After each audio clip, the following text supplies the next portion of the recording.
హల్లెలూయా. ఈ దిన వాక్యము యోమ్ దెబెరీం 11వ తారీఖు 12వ నెల 2024వ సంవత్సరం. దేవుడు వస్తున్న చక్కడ మాట. మత్తయి సువార్త 5వ అధ్యాయం 7వ వచనం. కనికరము గలవారు ధన్యులు, వారు కనికరము పొందుదురు. అంటే దేవుడు నిన్ను కనికరించట్లేదు అని నువ్వు అనుకుంటున్నావు, కానీ దేవుడు కనికరించాలి అంటే నీవు కనికరము గలవారి వల్లే ఉంటావు.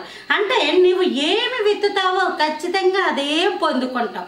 నీవు మనుష్యులందరికీ కనికరం చూపు, కనికరం చూపాలి. కోపం, అసూయ, ద్వేష, అహంకారం, అహంభావం, దుర్భాషలు, కక్షలు, క్రోధాలు పెట్టేసుకుని నాకు కనికరం చూపించంటే దేవుడు కనికరం చూపించడం. నీవు అందరినీ ప్రేమిస్తూ, అందరితో సమాధానంగా ఉంటూ, మంచి మాటలు పలుకుతూ, నువ్వు కనికరము గల దాని వల్లే ఉన్నావు అనుకో, మెత్తని స్వభావం కలిగిన దాని వల్లే ఉన్నావు అనుకో, దేవుడు నిన్ను కనికరిస్తాడు. కనికరము గలవారి అయితేనే నువ్వు కనికరించబడతావు. అట్టి కృప దేవుడు మనందరికి అనుగ్రహించును కాక. ఈ కనికరాన్ని హిబ్రూలో హెమలాహ్ అని అంటారు, గ్రీకులో గెలియోస్ అని అంటారు. Praise the lord. ఆమేన్.